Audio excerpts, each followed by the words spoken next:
querido, eu gostaria muito que você, nesse momento, abrisse a sua Bíblia no Evangelho de Mateus. Nós estamos, irmãos, passando por um momento muito maravilhoso. Mateus capítulo 25, onde eu e você podemos e devemos, irmãos, estar buscando forças para chegarmos à vida eterna. Precisamos de forças para alcançarmos a vida eterna. Queridos,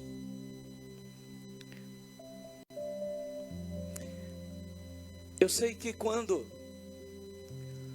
alguém morre, sempre há aquela questão, né, do nosso sentimento se manifestar. E todos nós sabemos que um dia chegará essa hora, se Jesus não voltar. E se Jesus voltar, temos uma oportunidade, como Elias, não provar da morte. E aqui no texto de Mateus 25, versículo 31, e quando o Filho do Homem vier em sua glória, e todos os santos anjos com ele, então se assentará no trono da sua glória, e todas as nações, todas elas, serão reunidas diante dele, e apartará um dos outros, como o pastor aparta dos bodes as ovelhas, e porá as ovelhas à sua direita, mas os bodes à sua esquerda. Então dirá o rei os que estiverem à sua direita: vinde, benditos de meu Pai, possuí por herança o reino que vos está preparado desde a fundação do mundo. Queridos, olhe bem, a Bíblia diz, e preste muita atenção, que haverá um dia que todos se apresentarão diante do trono, e ali haverá uma separação. A palavra do Senhor diz claramente, que Jesus disse que haverá uns que serão dito aos que estão à direita deles: vinde, vinde, benditos do meu Pai, possuir por herança o reino que vos está preparado. Antes que tudo aqui existisse, já estava preparado. É interessante que Jesus disse para esse grupo que eles fizeram algumas coisas, porque tive fome e me deste de comer, tive sede, deste-me de beber, era estrangeiro e hospedaste-me, estava nu e vestiste-me, adoeci e visitaste, estive na prisão e foste me ver. Então esses justos lhe responderão dizendo: Senhor, quando te vimos com fome e te demos de comer, ou com sede e te demos de beber? Quando te vimos estrangeiro e te hospedamos, ou nu e te vestimos? E quando te vimos enfermo na prisão e fomos ver-te? Então o rei lhes dirá: em verdade vos digo, que quando fizeste a um desses meus pequeninos irmãos, a mim fizeste. Irmãos, observe a questão de que hoje eu preciso, e você, de forças, para nós vivermos essa palavra. Talvez você esteja pensando que Jesus está falando aqui somente de você pegar um pão e dar a uma pessoa para ela comer. Eu quero te lembrar que Jesus disse também que Ele é o pão da vida, e que eu e você precisamos levar Jesus. Você se lembra a mulher samaritana? Ele chega e pede água, e ela olha para ele e diz: você, sendo judeu, pede a mim? Ele disse: mulher, se tu soubesse quem te pede água, tu é que lhe impediria, e ele te daria da água da vida. Jesus está falando muito mais, irmãos, do que uma religiosidade. Porque as obras muitas vezes nos levam a nos tornar religiosos. Você quer ver uma coisa? Durante esses quase 35 anos, uma das coisas que eu não consigo é cantar os cânticos como se fosse religioso. Nós precisamos expressar esses cânticos que nós cantamos com o nosso espírito, com a nossa alma. Deus te deu saúde para quê? Davi sabia muito bem disso, tanto é que ele expressa todo o seu amor na adoração, ao ponto da sua esposa falar para ele que ele estava totalmente fora de si. Ninguém está pedindo aqui para você fazer as coisas escandalosamente, mas irmão, você cantar, tu és tremendo, Senhor. Você já imaginou você cantar assim para o Senhor, ó, tu és soberano sobre a terra, sobre os céus, tu és Senhor absoluto. As palavras estão dizendo alguma coisa, mas as suas atitudes, o seu expressar, o meu, não está dizendo nada. E quando Jesus está dizendo essas palavras aqui, Ele está dizendo isso. Eu posso ir visitar alguém que está na cadeia, mas será que essa visita minha realmente foi para levar Jesus, para chegar lá e levar a mensagem do arrependimento, da conversão, da nova vida àquela pessoa? Muitos de nós vamos a um velório, mas será que nós vamos lá verdadeiramente para levar um consolo para a família e para olhar para aquela situação e podermos dizer a todos: olha, é bom nós nos prepararmos e fazer o seguro de vida, porque amanhã qualquer um de nós podemos estar aqui. Mas a Bíblia diz também que eu e você podemos enfrentar esse momento, mas há uma alegria quando nós sabemos que nós não morremos, mas que nós passamos da morte para a vida.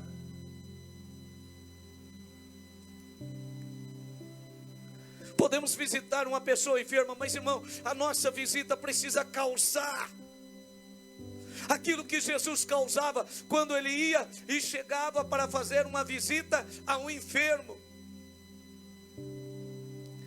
Nós precisamos disso, porque nós precisamos de forças para herdar a vida eterna. Esse texto está falando da vida eterna e está falando de mudanças que precisa haver em mim.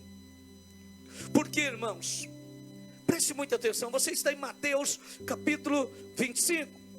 Então vá um pouquinho à frente, logo após, no Mateus capítulo 26.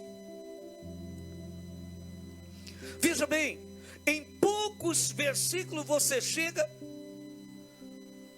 a um momento em que Jesus olhou para toda a humanidade e viu toda a humanidade debaixo da maldição do pecado, debaixo da maldição da condenação. E Jesus, em Mateus capítulo 26, versículo 41, Ele diz: vigiai e orai para que não entreis em tentação. Na verdade, o espírito está pronto, mas a carne é fraca.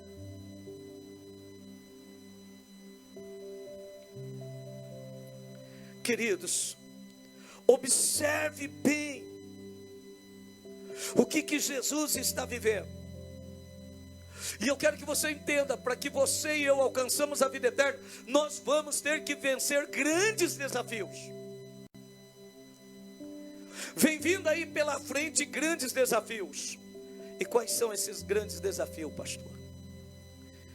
Queridos, é terrível. Você não imagina. Quando chegou a pandemia e nós batemos de frente com a pandemia, eu disse: meu Deus, que coisa terrível, que responsabilidade de estar à frente.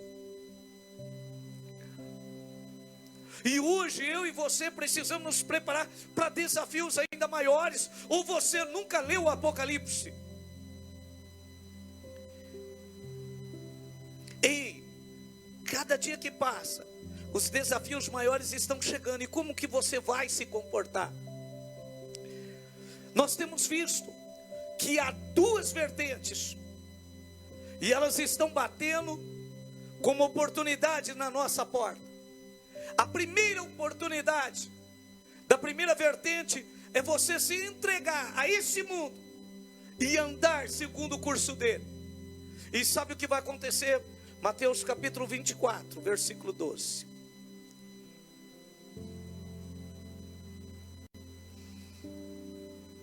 E por se multiplicar a iniquidade, o amor de muitos esfriará. Satanás está trabalhando terrivelmente. Está com todo o seu exército fazendo hora extra para esfriar você, para multiplicar a iniquidade. Preste atenção, multiplicar a iniquidade.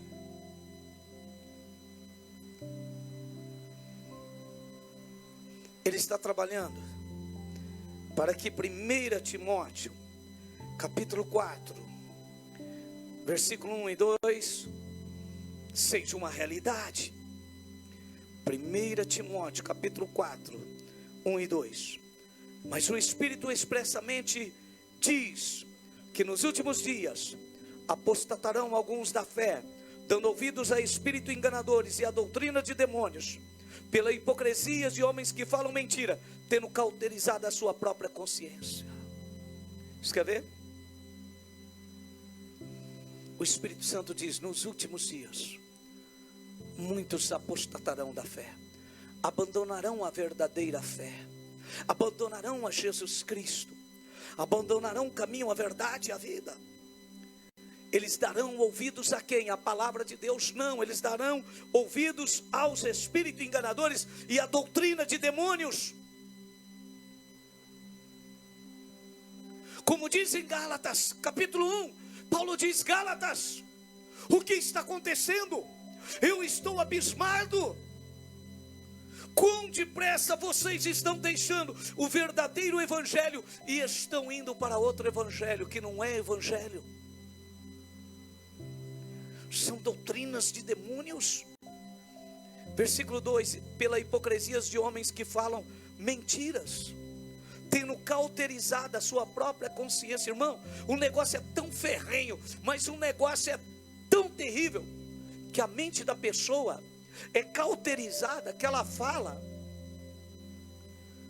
e ela não reconhece que ela está em pecado.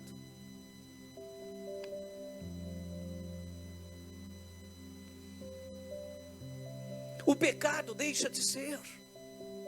É uma estratégia de Satanás para enfraquecer, para destruir as nossas vidas.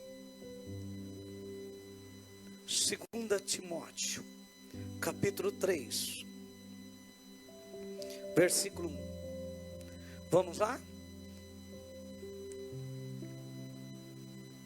Você concorda comigo que nós estamos diante dos últimos dias?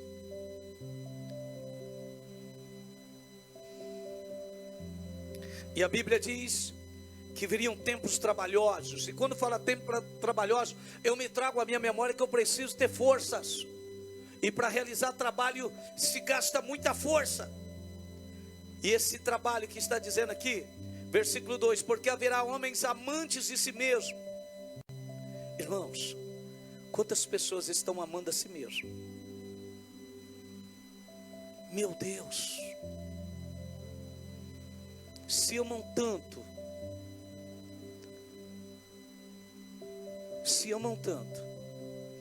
que pegam o santuário do Espírito Santo e vão para os adultérios, vão para as drogas, vão para os vícios, amantes de si mesmo. Olha bem a Bíblia: avarentos, homens avarentos. Irmãos, homens que amam mais os seus bens, as suas propriedades, seus carros, do que a sua própria família. Presunçosos. Irmão, terrível. Esse negócio de presunçosos são pessoas que de repente esquecem do seguinte: meu querido, essa roupa não está bem para você. E ela: não, está maravilhosa e eu gosto. Não, não está bem. Isso não está legal. E a pessoa é tão presunçosa que ela não aceita. Ela não reconhece que ela está fora dela. perdão, que ela está dentro dela e há outras pessoas que estão aconselhando, estão do lado de fora e estão vendo o melhor. Mas a presunção, a soberba domina ela. Olha aí, blasfemos. E blasfemos aqui, irmãos. Eu quero tocar num assunto, numa ferida que vai doer em você. Cuidado para não blasfemar contra a palavra de Deus. Preste atenção, pelo amor de Deus. Pare com esse negócio de você querer abençoar tudo que você vê ou tudo que você ouve. Eu sei que é difícil essa mensagem, tanto para você quanto para mim. Mas nos tornamos blasfemos.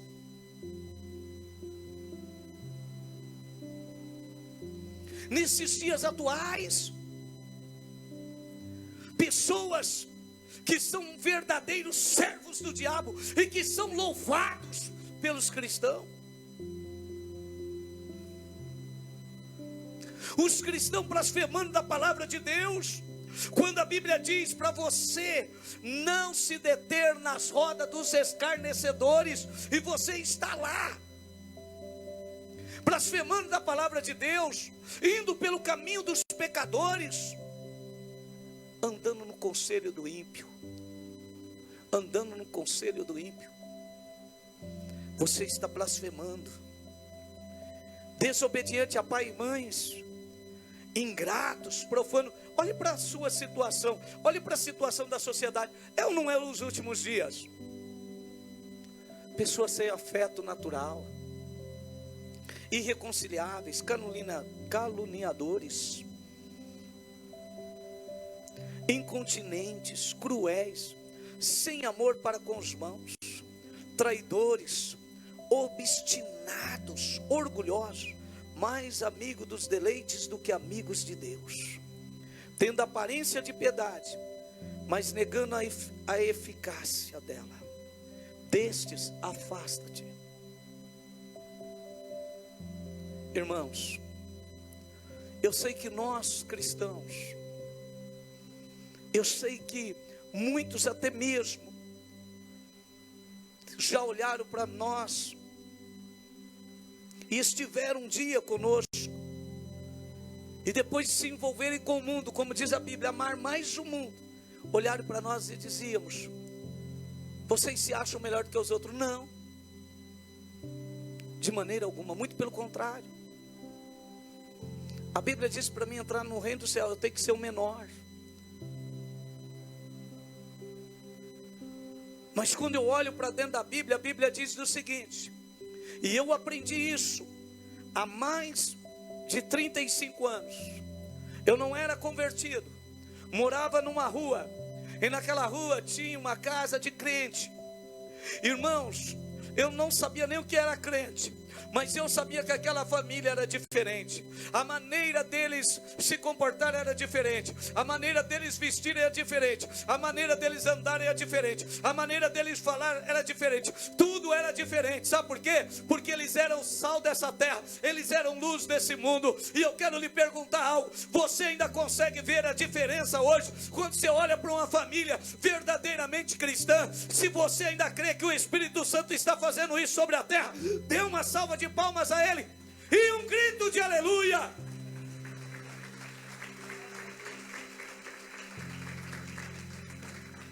Até esses tempos atrás, nós ainda sentimos a diferença.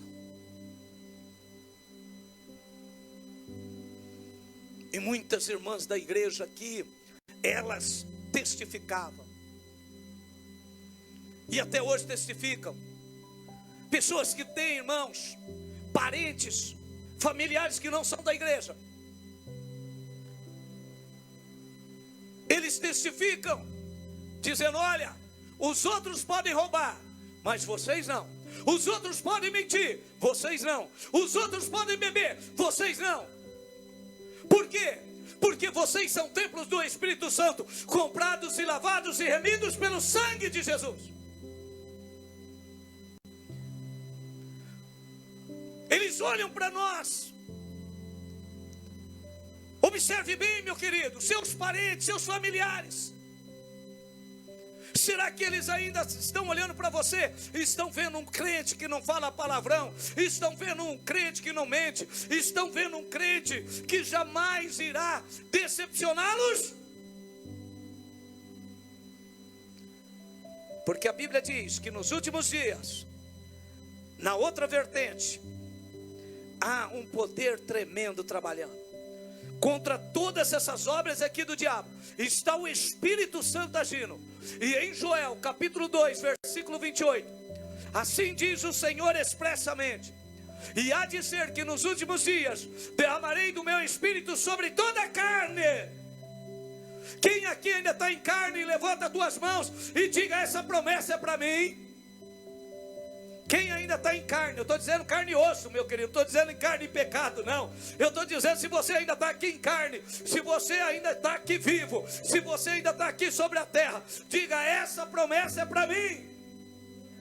O Senhor há de derramar do seu Espírito Santo sobre mim, sobre a minha casa e sobre a minha família. Dê uma salva de palmas a Ele.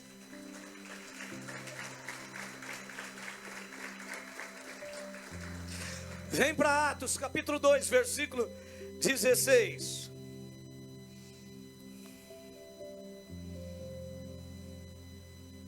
Atos 2,16. Pedro está cheio do Espírito Santo, foi batizado com o Espírito Santo, estava falando em línguas, recebeu a promessa de Deus. Para quê? Para receber forças para chegar até a vida eterna. Atos 2,16. Vamos ler o 15. Quando Pedro foi cheio do Espírito Santo, todo mundo dizia: esses homens estão embriagados. Mas aqui no versículo 15, Pedro diz o seguinte: não, eles não estão embriagados, como vós pensais, sendo essa a 3ª hora do dia, ou seja, 9 horas da manhã. Mas isso é o que foi dito pelo profeta Joel: e nos últimos dias acontecerá, diz o Senhor Deus Todo-Poderoso, que do meu Espírito derramarei sobre toda a carne, e vossos filhos e vossas filhas profetizarão, os vossos jovens terão visões, e os vossos velhos terão sonho, e também do meu Espírito derramarei sobre o meu servo e as minhas servas naqueles dias, e profetizarão. Esses é os últimos dias. Então esta vertente, este promessa de Deus tem que acontecer sobre a minha vida, sobre a tua vida, sobre a tua casa, sobre a tua família, sobre o nosso bairro, sobre a nossa cidade, sobre o nosso estado de São Paulo e sobre toda a nação brasileira. Se tem alguém aqui como eu que crê, aplauda o Senhor e dê um grito de aleluia. Dê um grito de aleluia. O diabo tem que ser derrotado e envergonhado, irmãos. E eu vou ser cheio do Espírito Santo ainda mais. Quem quer ser cheio do Espírito Santo, diga aleluia. Por quê? Porque eu preciso de forças para chegar até a vida eterna. Vem para cá, para Atos capítulo 1, versículo 5. Olha o que o meu Senhor Jesus, oh aleluia, prometeu. Atos 1, versículo 5. Jesus está aqui, irmão. Irmão, Ele está despedindo. Ele está despedindo os apóstolos. De uma multidão de quase 500 pessoas. Ele diz: olha, escutem bem. João Batista batizou com água, mas vós sereis batizados com o Espírito Santo não muito depois desses dias. Aleluia. Por quê? Porque precisamos de forças. Por quê, pastor? Porque a intensidade está crescendo, e Satanás quer te derrubar, quer derrubar a sua casa, a sua família. Mas o Espírito diz: ei, quero encher você de forças. Para quê? Pastor, mas é de força? É, vá para o versículo 8. Mas recebereis o poder, o dínamo, o poder, a força do Espírito Santo que há de vir sobre vós. Então vocês serão minhas testemunhas. Uau! Eu preciso de forças para chegar à vida eterna. Vá para Apocalipse capítulo 3, versículo 10 e 11.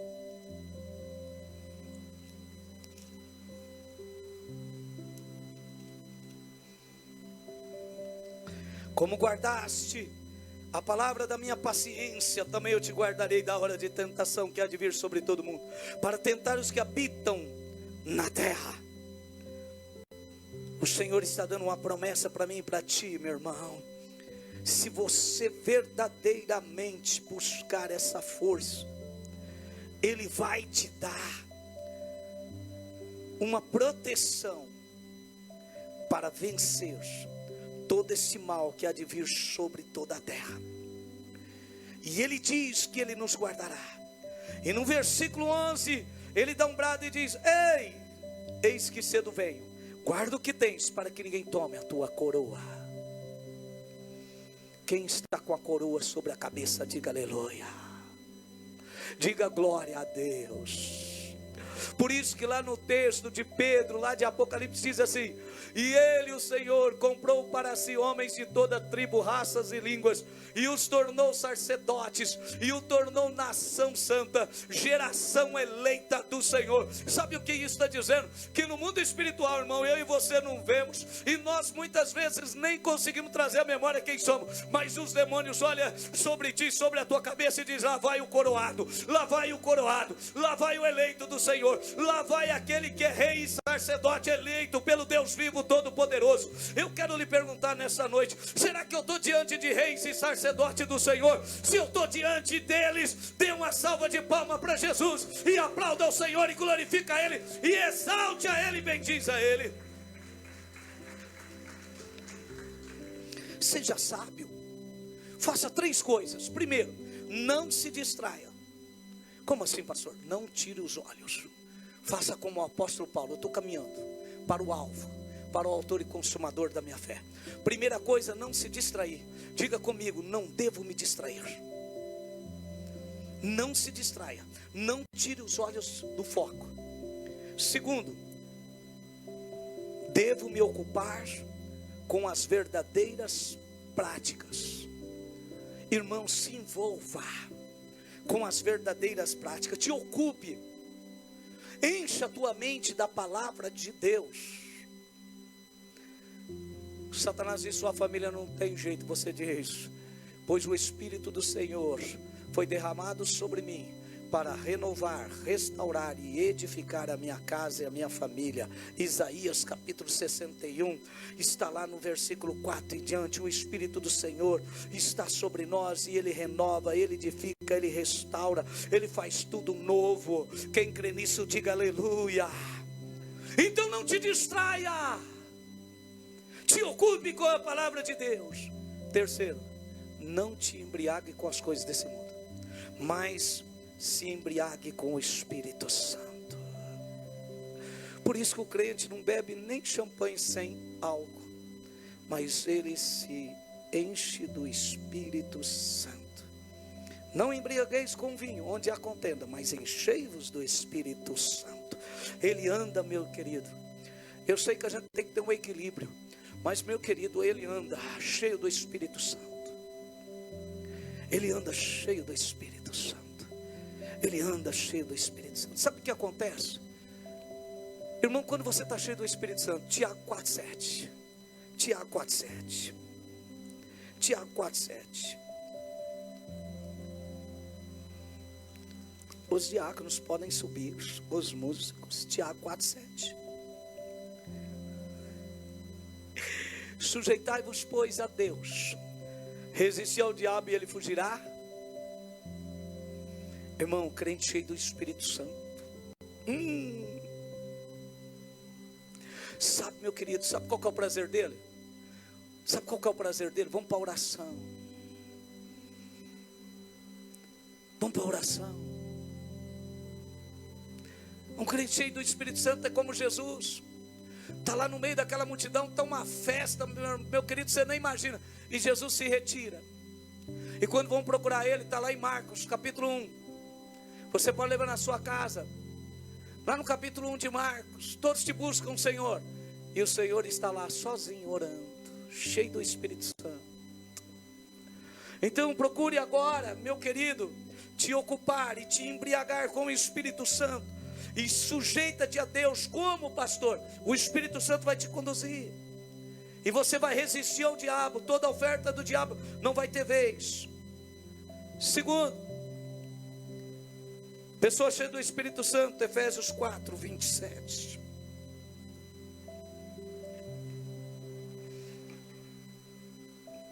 Efésios 4, 27. Não daremos lugar ao diabo.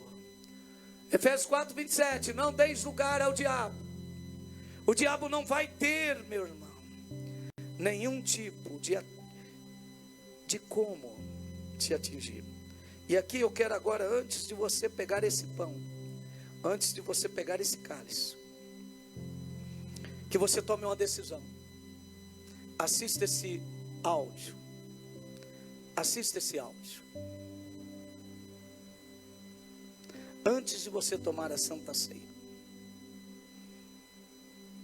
Porque você leu comigo que Jesus está num momento terrível. Ele está na oração em Mateus capítulo 26, 41. E os apóstolos não estão conseguindo orar. E ele chega e diz: vigia e ore para não entrar em tentação. Escute esse áudio.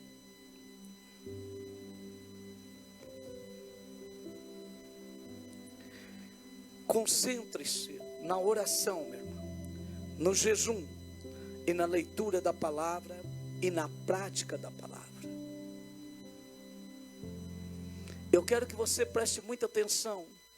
Se encha do Espírito Santo. Você precisa de forças para você conseguir chegar até a vida eterna.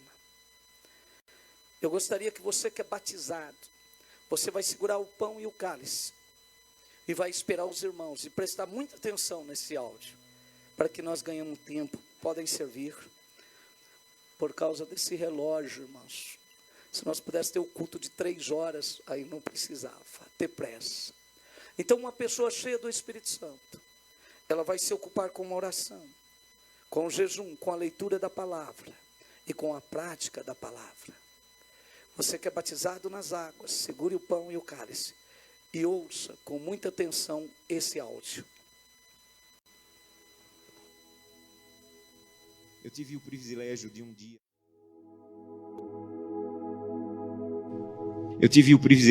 um dia escutar um missionário chamado Wes Stanford. Ele passou uma parte da sua vida ajudando a igreja na Etiópia, que por 17 anos esteve sobre o regime comunista. As igrejas foram lacradas, pastores foram presos, muitos foram mortos. E esse missionário saía da América do Norte e ia para a Etiópia tentar ajudar os irmãos que se reuniam escondidos nas catatumbas, nas florestas. E um dia ele foi na cidade de Sodo, uma cidade no sul da Etiópia, e conheceu um pastor chamado Tadessa Assai. Um homem de Deus que tinha uma especialidade. A especialidade do pastor Tadessa era pregar nos funerais. Onde tinha um funeral, o pastor ia. Então, quando a polícia sabia onde tinha funeral, ia lá porque o pastor estava pregando, pegava o pastor, prendia o pastor, espancava o pastor, soltava o pastor e ele voltava a pregar. E um dia a polícia ficou com tanta raiva que disse assim: nós não vamos mais soltar o pastor Tadessa, ele vai ficar preso agora. E ele pensou: já que eu vou ficar preso, vou pregar na prisão. E levou 22 a Jesus Cristo dentro da prisão. E a polícia disse: não vamos mais soltar o pastor Tadessa, nem vamos mais deixar ele preso, nós vamos matar o pastor Tadessa eletrocutado, para servir de testemunho para que ninguém mais queira seguir Jesus. E anunciaram na cidade: amanhã, às 9 horas da manhã, o pastor Tadessa vai morrer eletrocutado. Mas eles não tinham cadeira elétrica. E eles chamaram as pessoas para o centro da cidade, para a praça da cidade, pegaram os fios desencapados, amarraram o pastor Tadessa, uma multidão veio assistir. Deram 1 minuto para o pastor Tadessa orar, começaram um discurso contra o cristianismo, puxaram a chave para a corrente elétrica passar e matar o pastor. Houve uma explosão, fumaça e faísca para todo lado, a corrente elétrica não chegou e o pastor não morreu. Desamarraram o pastor e disseram: vão para casa, um eletricista vai consertar a gambiarra e amanhã nessa mesma hora o pastor Tadessa morre. E o pastor Tadessa pensou: já que eu vou morrer amanhã, vou passar a noite em oração. E voltou para a cadeia e passou a noite em oração. No outro dia, a mesma coisa. A multidão veio, amarraram o pastor Tadessa, alguém havia passado o dia tentando consertar, puxaram a chave, explosão de novo, fumaça e faísca, a corrente elétrica não chegou, e a multidão começou a apertar tanto, fazer tanto barulho, que a polícia ficou temerosa, desamarrou o pastor e disse assim: vai embora daqui. E esse missionário estava lá, e disse que acompanhou o pastor Tadessa, e disse assim: pastor Tadessa, o que é que o senhor vai fazer? Um homem que passou 2 vezes pela morte, o que é que o senhor vai fazer? E ele disse assim: tem um funeral, e eu soube que tem um funeral, eu vou lá pregar. E ele disse assim: pastor Tadeça, eu represento milhares de cristãos na América e nós estamos orando muito por vocês. E disse que o pastor Tadeça se virou, ficou com o rosto sério e disse assim: vocês na América estão orando por nós, aqui na Etiópia? Então volte para a América e diga que nós é que estamos orando por vocês. E ele falou: mas por que vocês estão orando por nós se vocês é que estão sendo perseguidos, pastor? E ele falou: irmão, ninguém na Etiópia acorda sem pensar, nenhum cristão na Etiópia acorda sem pensar: hoje pode ser meu último dia de vida. Pode ser que hoje seja descoberto e seja preso e morto. Então, como nós não sabemos se esse é o último dia de vida, todo cristão na Etiópia passa o dia em oração. Não importa o que nós façamos durante o dia, passamos o dia em oração. Mas eu soube que as coisas vão muito bem na América e que tem cristão na América que consegue passar o dia inteiro sem orar. É verdade que tem cristão na América que consegue passar o dia inteiro sem orar? E ele disse assim: é verdade.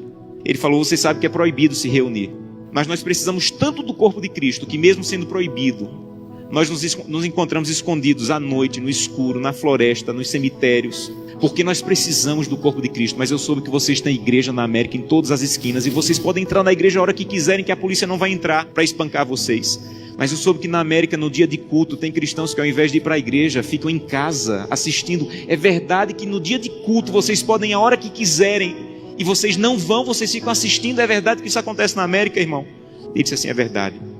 E ele disse assim: missionário, a minha congregação tinha apenas uma Bíblia, e eu fiquei com medo de ser preso e minha Bíblia ser queimada. Então reuni minha congregação e, com lágrimas nos olhos, eu disse: irmão, eu não tenho como guardar a Bíblia, o que nós temos de mais precioso. Se eu for preso, ela vai ser destruída. Então eu comecei a rasgar as páginas da Bíblia e comecei a dividir para cada pessoa. Era mais fácil guardar porções da Bíblia do que uma Bíblia inteira com uma pessoa só. E quando eu estou à noite pregando, no escuro, no meio do meu sermão, eu digo: eu preciso de Isaías 53. E alguém lá do escuro começa a recitar do fundo do coração aquela página que ele levou rasgada para casa e decorou. Mas eu soube que na América vocês podem ter 8, 10 Bíblias em casa. E eu soube que tem cristãos na América que, apesar de terem 8, 10 Bíblias em casa, passam uma semana sem ler a Bíblia. É verdade? E ele disse assim: é verdade, nós é que precisamos de oração. Meus irmãos, urgentemente precisamos de oração. Porque cantamos: breve Jesus voltará. Levantamos a mão no apelo dizendo assim: eu quero voltar para o céu para ser dono de tudo. Mas ainda não estamos indo a Jesus de maneira séria, para que Ele arranque o egoísmo do nosso coração e que nós possamos entrar na porta do céu e nós não vejamos a rua de ouro, nem a parede de pedra preciosa, mas nós possamos olhar para o rosto maravilhoso de Jesus, aquilo que nós aprendemos a olhar nessa terra. Eu tenho um sonho da minha vida: entrar na porta do céu, segurando a mão de Gleice, minha esposa, e Glenda e Samuel, os meus filhos. Eu quero chegar em frente a Jesus. Eu quero dizer: Jesus, cheguei com minha família. Essa aqui é Glenda, Samuel e Gleice. E eu espero que Jesus diga mais ou menos assim: Josanã, eu já conheci a sua família, porque todo dia você ia à presença. A minha presença me apresentava. Só faltava conhecer pessoalmente, mas eu já conheço a tua família. Sejam bem-vindos agora. Um prazer conhecê-los pessoalmente. Eu não quero ser pastor dessa igreja. Eu quero ir para o céu. E isso é mais profundo. Eu não quero abrir o inário e dizer assim: breve Jesus voltará. Eu quero estar lá. Isso é mais profundo. Por isso eu preciso fazer com que o que eu como, o que eu vejo, o que eu acesso, o que eu ouço, a maneira como eu uso o meu dinheiro esteja de acordo com a vontade de Deus. Porque os que serão salvos não amam a própria vida. Que Deus te abençoe de maneira profunda, para que o primeiro fruto da fidelidade, a transformação do teu caráter, esteja de maneira real acontecendo em tua vida.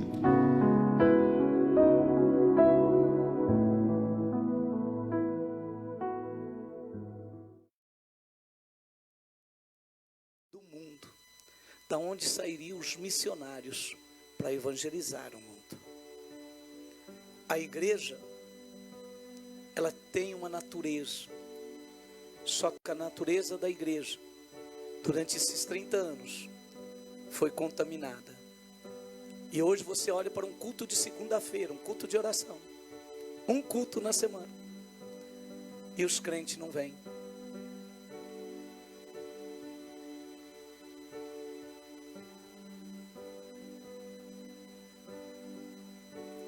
As devocionais, o relatório de nós prestarmos ao Senhor toda semana, não chega.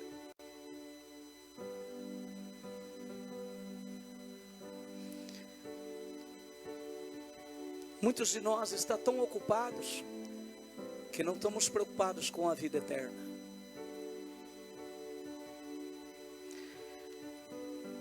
semana retrasada, fez 8 dias sábado agora, a irmã Luzia partiu para Jesus. Chegaram para ela, explicaram que iria tirar a medicação dela e que a vida dela tinha chegado ao final. E aí, para se despedir, começaram a vir os seus parentes. E ela chegou e disse: chame o pastor.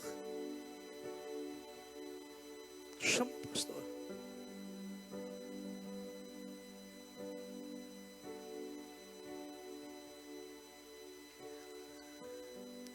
Quando eu recebi essa notícia, ela é de outra denominação, o pastor dela foi lá.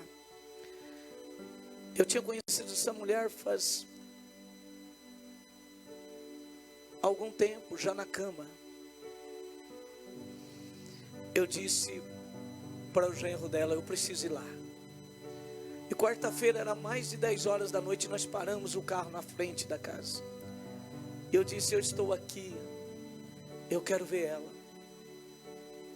E quando nós chegamos, irmãos, aquela senhora naquela cama, já chegamos orando e falando a palavra, a lágrima escorreu.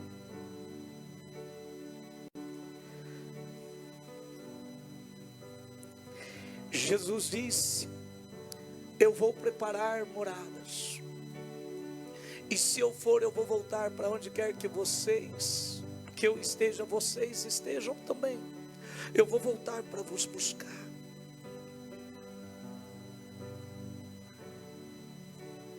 Ele disse que ele foi preparar moradas para nós.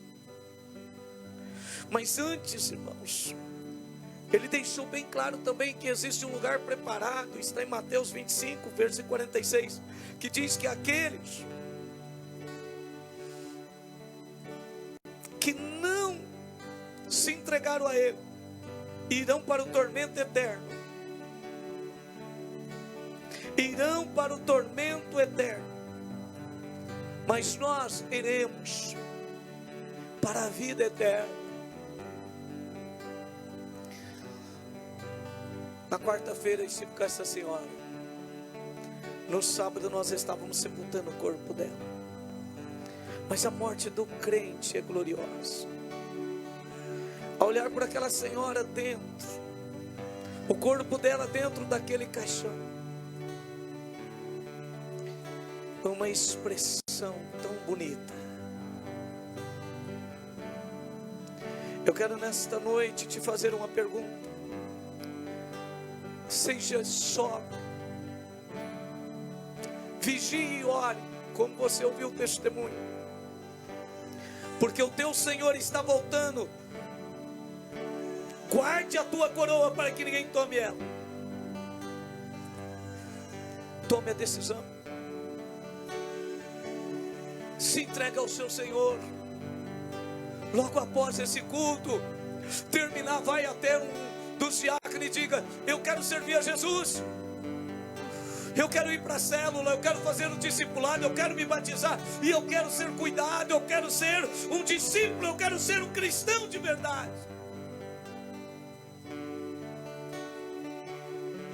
Porque Jesus morreu por mim. Nessa noite, nesse momento, fazendo aquilo que Ele mandou, Ele disse que todas as vezes que nós comemos desse pão e bebemos desse cálice, anunciamos a morte dele até que Ele venha. Ele morreu por você e por mim. Você pode se colocar de pé, igreja. Eis aqui o corpo de Cristo. Jesus tomou o pão e disse: esse é meu corpo, que é partido por vós. Esse é meu corpo que é partido por amor de vós. Jesus, o Deus vivo, aquele que desceu do céu e se fez carne e habitou entre nós, Ele deu a vida dele. E E todo aquele que come desse pão tem parte com ele. Coma em nome de Jesus.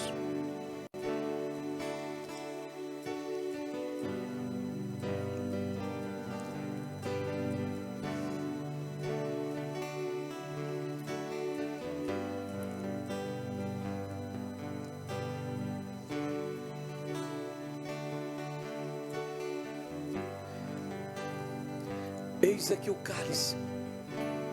Jesus toma o cálice e diz: esse é o sangue da nova aliança. Meu irmão, eu sou salvo, porque o sangue de Jesus me purifica de todo o pecado. A Bíblia diz que Ele teve que derramar o sangue dele. Ele me comprou com o sangue dele, eu sou dele. Você é dele, igreja, você é dele, você pertence a Ele. O sangue da nova aliança. Eu não vou para o céu porque eu sou bonzinho ou perfeito, e nem você, mas é porque Ele nos comprou com o sangue dele. É o sangue de Jesus que garante a nossa salvação.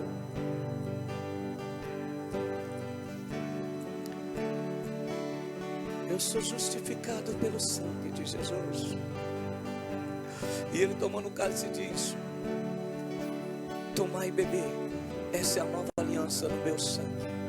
Podei beber, meu irmão e minha irmã.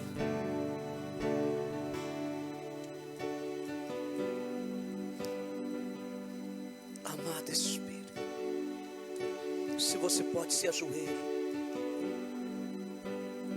Se ajoelhe diante dele. Ele te ama.